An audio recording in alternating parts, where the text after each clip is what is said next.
Muy buenas tardes, chicos, ¿cómo están? Es un gusto nuevamente poder compartir con ustedes esta segunda clase de forma virtual, la segunda semana ya en nuestra plataforma.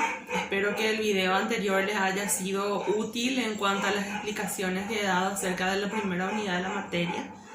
Ustedes saben que ante cualquier duda siempre pueden recurrir. También tenemos el foro de discusión dentro de la plataforma, en donde sin problema alguno podemos aclarar las dudas en cuanto a los temas que se van desarrollando por este medio. El día de hoy tenemos como tema fundamental lo que es la globalización. Pero antes que nada, me gustaría repasar un poquito con ustedes el contenido que habíamos dado en cuanto a la parte introductoria de la materia sobre lo que era el concepto de derecho a la integración.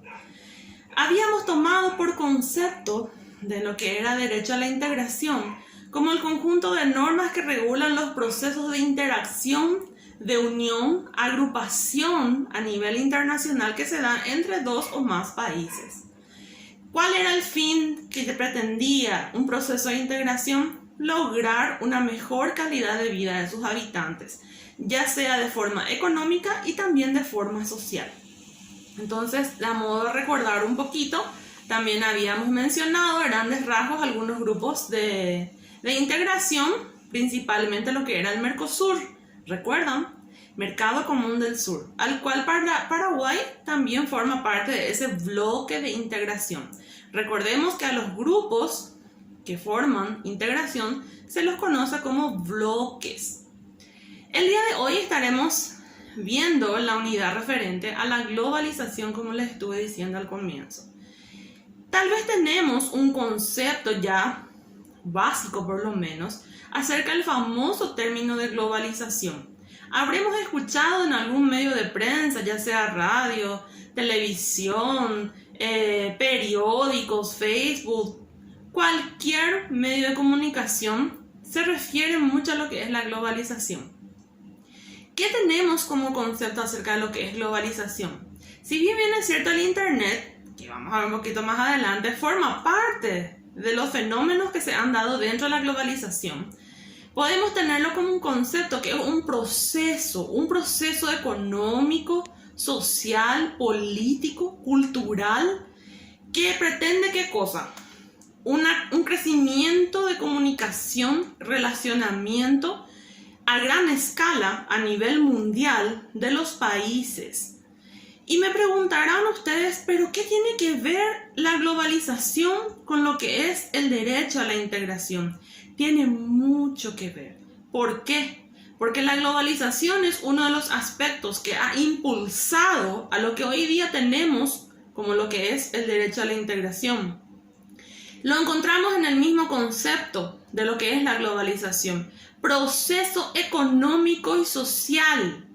Proceso económico y social. Y ya tenemos en cuenta nuestro concepto de derecho de la integración y tenemos el fin, el crecimiento económico y social de los países que conforman un bloque de integración. Entonces podemos darnos cuenta que es muy importante la globalización dentro de lo que es un derecho a la integración.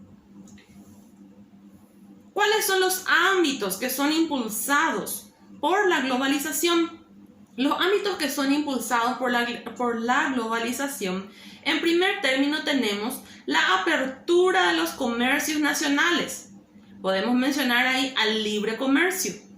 Recuerden que una de las ventajas de establecer o de formar parte de un grupo de integración era el incentivo o el aumento del libre comercio entre los países que se encuentran dentro de ese bloque. Asimismo, la globalización pretende o busca ese mismo fin.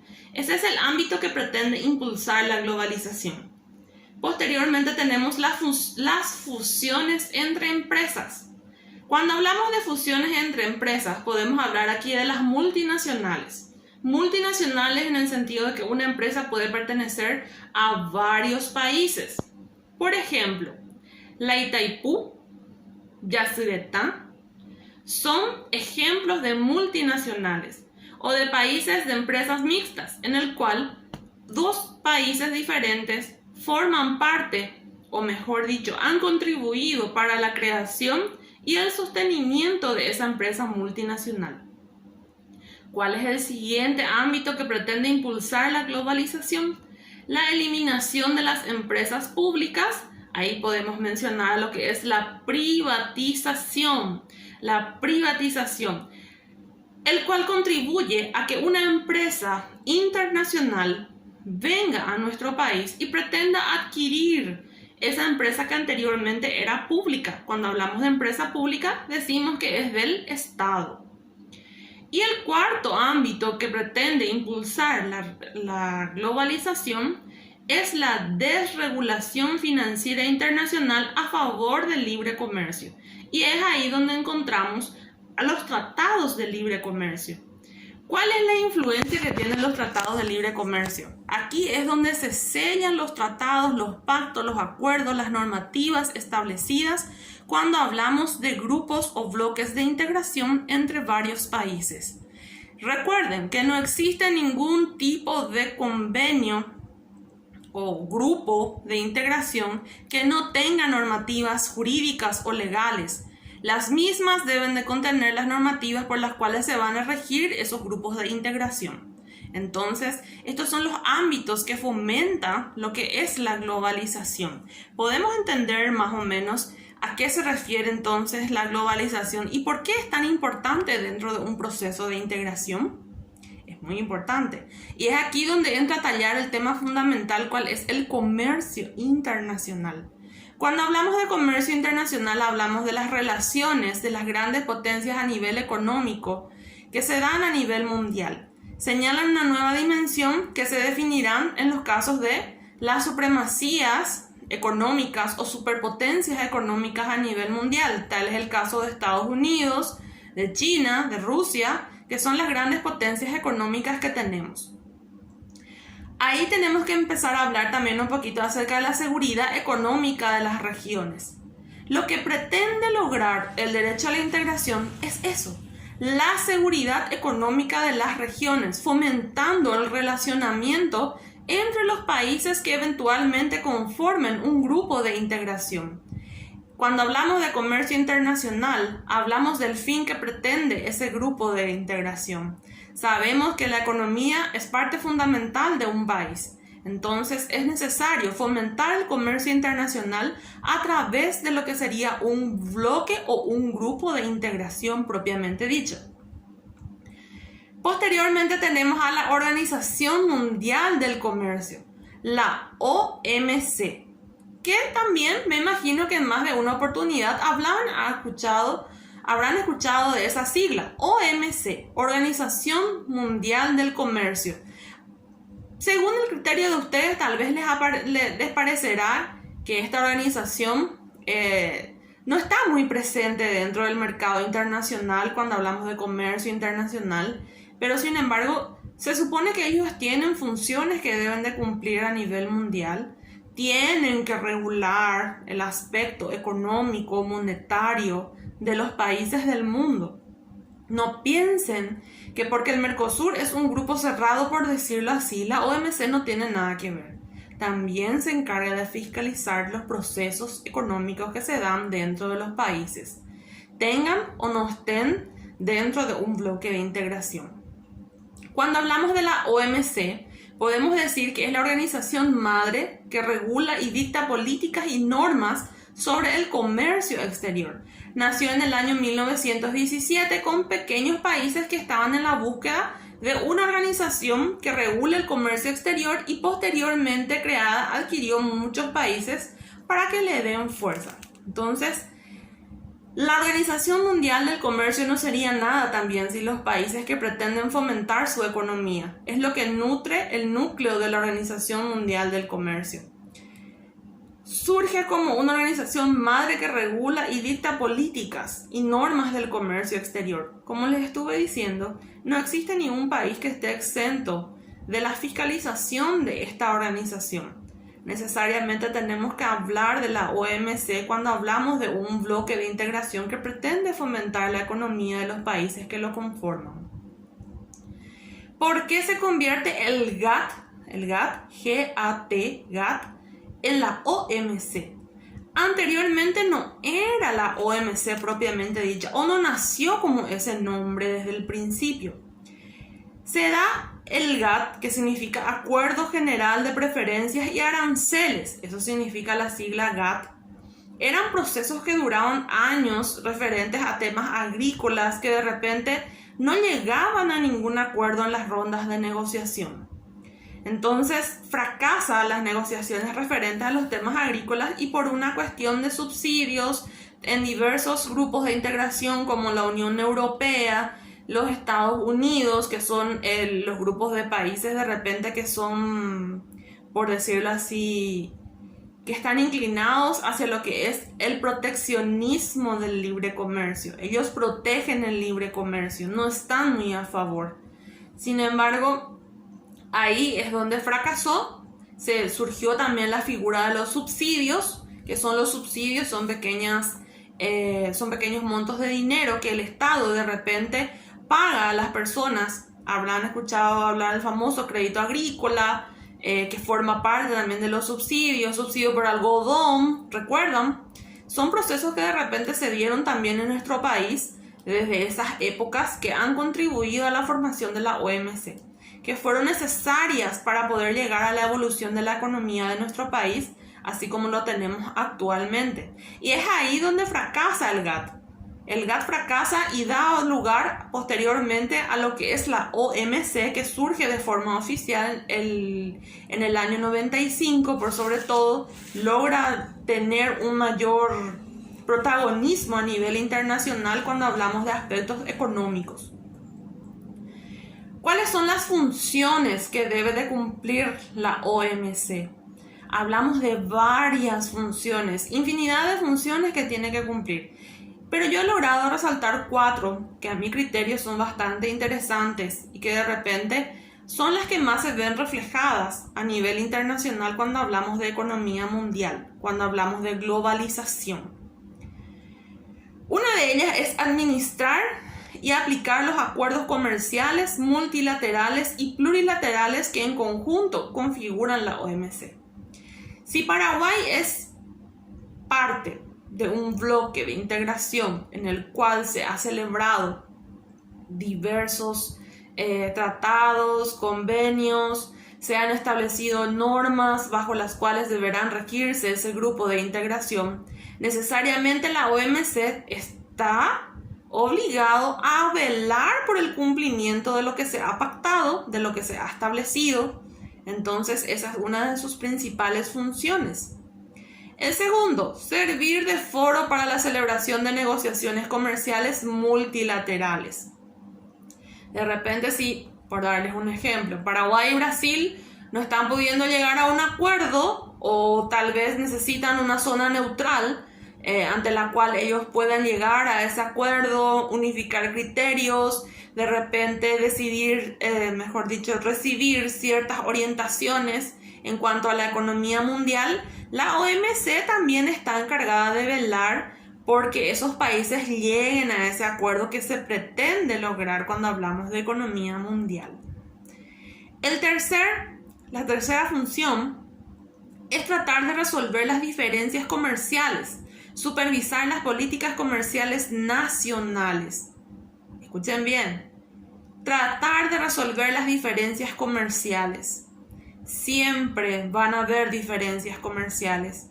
Recuerden que las normativas jurídicas, legales, en los diversos ámbitos que regula el derecho, en el derecho positivo, que sabemos que es amplio, nunca va a ser igual las normativas establecidas en el Paraguay, en el Perú, en la China, en Estados Unidos y así sucesivamente. Por eso es que se pretende llegar a un acuerdo. Ese acuerdo no debe de estar en contra de lo que establece el derecho positivo de cada país. Recordemos que si el Paraguay celebra un tratado, un convenio, en el cual existan normativas que vayan en contra de nuestra legislación, en vez de buscar favorecer lo que sería la economía, la calidad de vida de los habitantes, produciría un efecto contrario. ¿Se entiende? Entonces, necesariamente la OMC debe de velar por tratar de resolver las diferencias comerciales que se puedan dar entre los países. ¿Y dónde va a saber la OMC si Paraguay y Argentina tienen problemas o no? ¿Dónde vas a ver? ¿Quién le va a contar? Yo voy a agarrar un teléfono y le... OMC, ¿sabes qué? Paraguay y Brasil tienen problemas. No. Ellos mismos tienen que encargarse de ir supervisando. Y en caso de necesidad, los países miembros de ese probable convenio o acuerdo internacional deben de acudir a la OMC. El último fin que pude rescatar entre los más importantes, porque como les dije son varias las funciones que debe de cumplir la OMC a nivel mundial, es la de cooperar con las demás instituciones internacionales que participan en la adopción de políticas económicas a nivel mundial. Por ejemplo, el Fondo Monetario Internacional, que hoy día es un recurso de oro para la mayoría de los países, sobre todo los que se encuentran en vías de desarrollo, y ante esta circunstancia que a nivel mundial ha desfavorecido, como les voy a decir, disminuido el flujo económico, que ya sabemos que es el tema de la pandemia, el Fondo Monetario Internacional es un recurso de oro hoy día para los países. Mediante él se puede acudir a fondos, aunque nos endeudamos por años indefinidos, con intereses incalculables, pero por lo menos se logra paliar las dificultades, las falencias que va teniendo el Estado en cada momento. Y no solamente hablo de Paraguay, como les dije, hablamos de diversos países. Entonces, de repente, esa es una institución internacional que participa dentro de lo que es un proceso económico, participa para el mejoramiento de la calidad de vida de los habitantes de un país, otorga una cierta seguridad económica, siempre y cuando el país que lo solicite cumpla con los requisitos, porque sabemos que es como un préstamo cualquiera. Si yo me voy a una cooperativa o un banco, solicito sacar un crédito, tengo que presentar también documentos que avalen que yo voy a cumplir con esa obligación a futuro. Ya sea, que dependiendo de la cantidad de dinero que sea. En nuestro caso, ciudadanos comunes, como diría alguien, no va a ser tan excesivo el monto, podemos tener bienes, pero cuando hablamos del Estado, ellos no se van a ir a sacar 5 o 10 millones, hablamos de miles de millones de dólares. Entonces necesariamente se emiten bonos, etcétera, para poder tener un aval de que necesariamente el Estado va a poder cumplir con esa obligación a futuro. Entonces esas son las funciones principales que a mi criterio personal cumple la OMC, la Organización Mundial del Comercio. Ahora nos cuestionamos, ¿realmente la OMC cumple con esas funciones? Se lo nota cuando existe un proceso de formación de grupos de integración. Ya se creó un grupo de integración. Yo veo que la OMC participa activamente. Pongámonos a pensar un poquito en eso. El proteccionismo a la liberación del mercado. Cuando hablamos de proteccionismo, de liberación del Estado, hablamos del ámbito económico que lucha entre el proteccionismo y el libre comercio, que nos obliga a pensar, en modelos de integración. Un modelo de integración, recuerden que se entiende que el fin principal de un grupo de integración es lograr el bienestar económico de los países que lo forman. Pero no solamente se suele realizar con un fin económico, también puede ser con un fin político, con un fin social, con un fin cultural. Por ejemplo, los famosos intercambios culturales que se dan entre, por decirles, Paraguay y Estados Unidos, Paraguay y Corea, Paraguay y Japón. Bueno, no buscan precisamente fomentar la economía en el sentido de que crear nuevos negocios o producir capitales, sino que busca fomentar otros aspectos de la sociedad, de un país. Entonces, el resultado dice que se traduce en una serie de intentos que tienden a agrupar a los estados para iniciar procesos de liberación. Sabemos que existen trabas o restricciones de diferentes tipos cuando hablamos de comercio o de liberación internacional. Cuesta mucho negociar con un país con el que de repente no tenemos ningún tipo de conexión diplomática.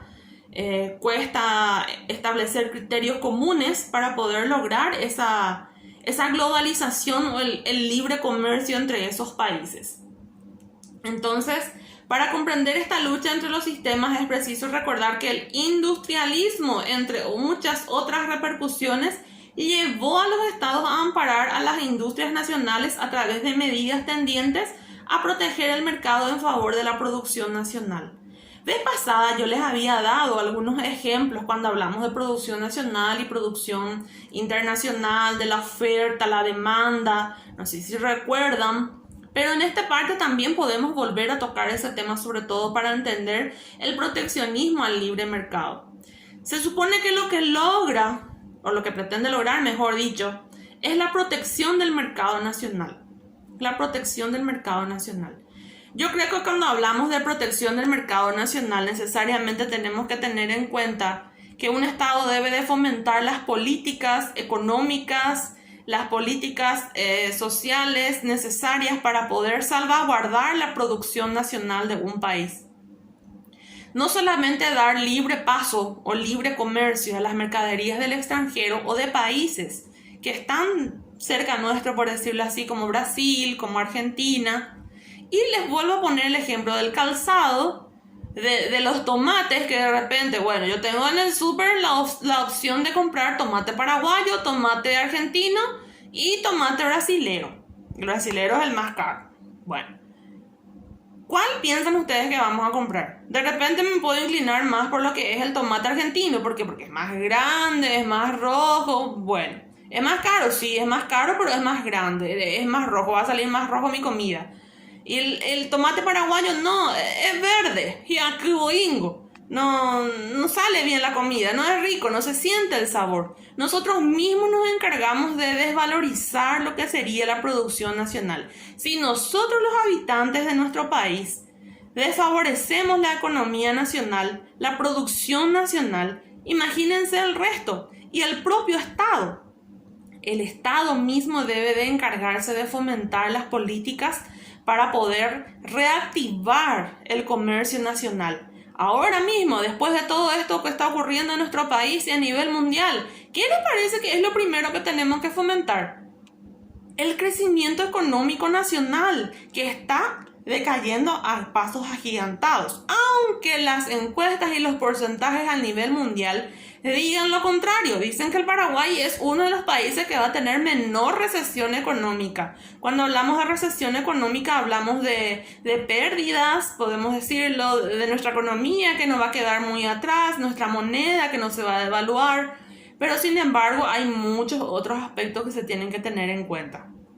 Hay cientos de comercios y de empresas nacionales que están al borde de la quiebra, que están pasando por procesos económicos muy difíciles, y es aquí donde el Estado tiene que intervenir. Por lo menos eso es lo que yo pienso. Es aquí donde el Estado tiene que intervenir para poder evitar que eso ocurra. Si una empresa nacional se cierra, si esa empresa pertenece a Juan López, por darles un ejemplo, atrás de Juan López hay cientos de familias que están comiendo, cientos de familias que van a quedar sin una fuente de ingreso, por lo menos para cubrir sus necesidades básicas. Entonces es por eso que nosotros, como habitantes, tenemos que incentivar al Estado, porque a veces el Estado parece que está dormido y de repente tenemos que hincarle un poquito. Entonces tenemos que tratar de que el Estado redacte, de que fomente las políticas, de que realice políticas que puedan favorecer a la producción nacional. Y ahí es donde nuevamente hablamos del libre comercio. Está bien, cuando hablamos de integración debemos de favorecer el libre comercio, como les dije en la clase pasada, tratar de reducir los costos arancelarios al momento de realizar las transacciones comerciales en las fronteras. Debería de disminuir los requisitos o la rigurosidad para poder realizar esa transacción. Bueno, posteriormente tenemos a la transición que se ha dado del proteccionismo a la liberación económica. Y recordemos que habían grandes potencias como la Unión Europea, que de repente ellos eran grupos de integración muy cerrados, en donde solamente fomentaban la economía dentro de los países que conformaban ese bloque. A ellos no les interesaba mucho la economía de otros países, y menos de los que estaban en vía de desarrollo, como el Paraguay, por ejemplo. Posteriormente simplemente se fue dando poco a poco ese proceso de liberación del libre comercio que se iba dando entre los países, se fueron realizando nuevos tratados, nuevos convenios se fueron celebrando, y eso fue facilitando a nivel histórico que se realice efectivamente lo que es el libre comercio. ¿Qué tenemos en nuestro material acerca de lo que es el libre comercio? Dice que se caracteriza por las numerosas relaciones bilaterales buscando el bienestar económico y jurídico que facilite el intercambio, la reactivación y desarrollo del comercio. Por ejemplo, Paraguay, exportador de carne a Europa, es nuestra principal fuente de ingresos. Hoy día, gracias a que se ha fomentado el libre comercio internacional, se puede dar ese tipo de transacciones comerciales. Paraguay, exportador de soja. Paraguay, exportador de azúcar. Paraguay, exportador de aopoí. Son productos que son paraguayos y que hoy día ganan cierto mercado a nivel internacional. ¿Gracias a qué? Gracias al fomento del libre comercio y a la eliminación del proteccionismo económico a nivel central. ¿Qué más nos podemos hablar? Dice que es un proceso inverso. Se habla de la remoción de los obstáculos, así como ya estuvimos diciendo, que se da la eliminación de los requisitos o rigurosidad que se puedan dar entre los países que conforman un bloque o con el cual estamos realizando una transacción económica. Se remueven los obstáculos a fin de favorecer la circulación de los bienes, disminuyen las discriminaciones de los gravámenes, ahí hablamos de los aranceles, de los impuestos y los obstáculos que frenaban el intercambio comercial. Ahí hablamos de los impuestos. Recordemos que tenemos también con el Paraguay, con Argentina, por ejemplo, el régimen de pacotilla. ¿Qué es el régimen de pacotilla? ¿Suelen escuchar hablar? La famosa diferencia entre lo legal y el contrabando. Que hasta una cierta cantidad de dinero se puede traer o hacer pasar por la frontera. Pero una vez que nos excedemos de ese monto, necesariamente tenemos que pasar por la aduana. ¿Y qué pasa cuando hablamos de la aduana? Tenemos que pagar los aranceles aduaneros, la famosa nacionalización. ¿Por qué les parece que la mayor fuente de ingreso que se da tanto Paraguay como para Argentina, Brasil, mejor dicho, y Argentina también, porque de cierta forma en sus fronteras se fomenta lo que es el contrabando? Lastimosamente, el Paraguay es conocido como uno de los países más corruptos y en el cual se da de forma acrecentada lo que es el contrabando. No se respeta, nosotros mismos no respetamos, se fomenta la piratería, se fomenta el contrabando. No se controla como se debe de controlar si efectivamente se cumple lo establecido por los aranceles de los diferentes estados, de las aduanas. Entonces, lastimosamente Paraguay tiene ese renombre cuando hablamos de transacciones comerciales o libre comercio. Dice que Paraguay es una de las rutas más viables para la piratería, para el contrabando, para las drogas. Entonces, de repente algo está fallando, ¿verdad? Algo está fallando. No sé si son las instituciones propiamente dichas, las personas que están dentro de las instituciones, está allá arriba cuando hablamos de don Estado, o está en nosotros. O está en nosotros que, aunque suelo decir en varias materias, en varias clases, tenemos unas leyes hermosas, escritas. Si se lograra cumplir por lo menos la mitad de lo que se establece, yo creo que el Paraguay tendría un futuro bastante alentador. Pero lastimosamente hay personas que, aunque no se las ve, está ahí dentro de las instituciones corrompiendo siempre lo que realmente debería de ser. Entonces, eso es cuando hablamos del proteccionismo a la liberación económica. Vamos a hablar de las restricciones que se dan al comercio internacional. Siguen habiendo restricciones al comercio internacional. No piensen que todo es libre comercio. No, se siguen dando restricciones. Y de repente hay países que son tajantes, en el sentido que dicen que, bueno, yo tengo estas restricciones, tengo estas normas. Si querés tener relaciones económicas con mi país, bueno, las tenés que acatar y punto.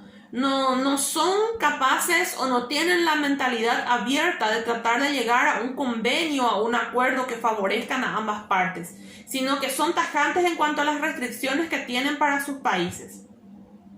Y es aquí donde hablamos que la comercialización internacional ha logrado gran dinamismo en el grado de desarrollo, alcanzó una gran cantidad de producción a nivel nacional y a gran escala a nivel mundial, de circulación de bienes, servicios, capitales que señalan nuevas modalidades, por ejemplo, las computadoras, el internet. Sabemos los celulares, que hoy día están cumpliendo un rol fundamental, sabemos que fomentan, incentivan la globalización, la integración de grupos de personas y de grupos de países.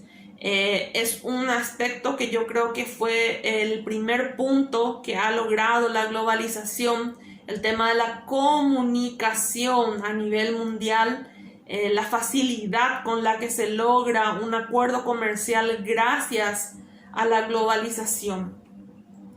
También se han dado en cuenta los factores cambiantes que inciden para el éxito en un mundo de empresas altamente competitivos. El valor de la moneda local que tiene cada país, ejemplo, la devaluación de la moneda argentina, es un aspecto que también afecta a la economía de ese país, por darles un ejemplo. Cuando hablamos de competitividad, recuerden que tenemos que hablar de las empresas que deben estar a la altura de poder competir con empresas internacionales y, por qué no, también dentro de la economía nacional de cada país. ¿Cuáles son los tipos de restricciones que podemos tener? Están las restricciones arancelarias. ¿Qué son las restricciones arancelarias? Son los instrumentos de la política comercial internacional de los estados. Imposiciones a derechos aduaneros porcentuales al valor de la cantidad del producto que se pretende pasar por el comercio o por el tránsito comercial de un país y otro. Tenemos las no arancelarias, pero de efecto equivalente. También son llamadas pararancelarias, que poseen el mismo efecto que las imposiciones aduaneras, que solamente limitan o facilitan el comercio internacional. Posteriormente tenemos la restricción al comercio de integración. Cuando hablamos de la restricción del comercio de integración, hablamos de la adopción de medidas comunes que tiene directa relación con la armonización de políticas macroeconómicas que deben adoptar los estados dentro de un proceso de integración. Tal vez para poder llegar a un consenso o un acuerdo de voluntades, un acuerdo de legislaciones entre los países que van a conformar ese bloque, necesariamente se tenga que cambiar algún ámbito dentro de mi país para que yo pueda llegar a ese acuerdo con los otros países. Entonces, esos son los tipos de restricciones: las arancelarias, las no arancelarias pero de efecto equivalente, y las restricciones al comercio de integración. También tenemos principios que se dan cuando hablamos de la globalización, principios que se dan o se tienen que dar cuando hablamos de la conformación de bloques de integración. Que recuerden que un bloque de integración se dice que el fin principal es lograr el desarrollo económico o mejorar la calidad de vida de los habitantes. De tanto que les repito, creo que ya se les va a quedar. Entonces, ¿cuáles son los principios que son tenidos en cuenta dentro del derecho a la integración? Son 4 principalmente. El primer principio es el de la no discriminación. ¿Cuál es el principio de la no discriminación? Bueno, vamos a ver el ejemplo de Paraguay y Estados Unidos, por darles un ejemplo. Tú ya la diferencia, La economía paraguaya está en vías de desarrollo, estamos tratando de remar con todas las dificultades que tenemos, y Estados Unidos ya de repente tiene una economía más holgada, ya es un país desarrollado, tiene grandes industrias, es considerado una gran potencia, y Paraguay está ahí tratando de remar ante todos los problemas que tiene, pero ve la necesidad de tener que celebrar un convenio con ese país que ya está desarrollado. ¿Por qué? Porque tal vez ese país quiera invertir en nuestro país. Quiere invertir trayendo empresas, contratando mano de obra paraguaya, nos pueda proveer de ciertos servicios o nosotros proveerles a ellos de algún tipo de servicio, de algún tipo de bien que ellos están necesitando, y bueno, que de repente el Paraguay puede producir y exportar a gran escala. Después tenemos el principio de previsibilidad comercial. Ahí tenemos que tener en cuenta nuevamente a lo que es la oferta y la demanda, que ya habíamos dicho que cuando mayor es la oferta, menos es el costo o ¿cómo les voy a decir? El resarcimiento económico que se va a tener. Y cuando hay más demanda y hay poca oferta, más ganancia se va a tener. Sube el valor del producto. Principio de competencia leal. Ay, eso es tan difícil. Hoy día hasta en el mismo ejercicio de la profesión es tan difícil hablar cuando decimos competencia leal. ¿Por qué? Porque no se unifican los precios. Se debe de dar la unificación de precios, por ejemplo, por lo menos en un cierto porcentaje. Cuesta mucho lograr, pero de repente hay empresas que tal vez pueden conseguir materia prima más barata por cantidad, mano de obra, explotan mano de obra por bajo costo. Entonces de esa forma ellos pueden lograr dar o comercializar sus productos con una cierta facilidad o un rango un poco más bajo en cuanto a las competencias de las demás empresas, tanto nacionales como internacionales. Y por último tenemos el principio de fomento al desarrollo. Si yo voy a encontrar el tomate al mismo precio en el mercado y en el supermercado, ¿de dónde debo de ir a comprar? Del mercado. ¿Por qué? Porque yo debo, bueno, eso no digo que no se vayan al súper, ¿verdad? Pero simplemente a darles un ejemplo. El supermercado siempre va a tener mayor rango de ganancia porque, bueno, queremos irnos luego al súper, de repente ahí tenemos la facilidad de encontrar todo junto, lo que necesitamos. Entonces nosotros fomentamos a que esa empresa siga fomentando riquezas. Pero, ¿y el pobre campesino que viene al mercado a vender su producto? Si yo puedo comprar el tomate al mismo precio del supermercado, voy a pasar primero por el mercado, compro mi tomate y después me voy al súper a comprarlo empaquetado, que de repente ahí únicamente puedo conseguir. Así yo estoy fomentando el desarrollo de ese pequeño productor, de esa pequeña microempresa que está empezando a surgir, que está tratando de lograr un lugar dentro del comercio nacional. ¿Y por qué no el día de mañana llegar a un comercio internacional? Entonces ahí se da el principio del fomento al desarrollo. También cuando hablamos de fomento al desarrollo, hablamos de los créditos que se dan a los microempresarios, el famoso MIPYMES, que se dan para poder de cierta forma dar una inyección de capital, un pequeño empujoncito a esa empresa que de repente puede lograr, pero necesita de un recurso económico sobre el cual se pueda sustentar y llegar mínimamente por lo menos a lo que pretende lograr cuando hablamos de desarrollo económico. Bueno, yo creo que por hoy es todo también, no quiero abrumarles mucho, pero no sé si pudieron darse cuenta de la importancia de lo que es la globalización cuando hablamos del derecho a la integración. Es un proceso que se da a nivel mundial. Hoy día no podemos concebir un derecho a la integración ya sin la objetividad de lo que es la globalización, de los productos que se necesitan o se requieren a gran escala a nivel mundial, de los países que tienen grandes economías, y de hacer una comparación con lo que es nuestro país hoy día. Nos damos cuenta que sí o sí necesitamos lograr alcanzar lo que es el libre comercio internacional, entrar al mercado internacional para tratar de fomentar nuestra economía.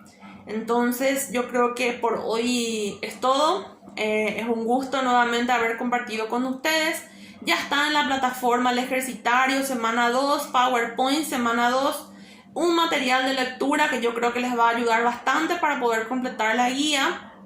Recuerden que la guía que se completa siempre es la que yo alzo en la plataforma en nuestra materia y no la que se está alzando de otra materia o de otro profesor. Entonces, a tener en cuenta al momento de enviar los trabajos, de realizar los trabajos.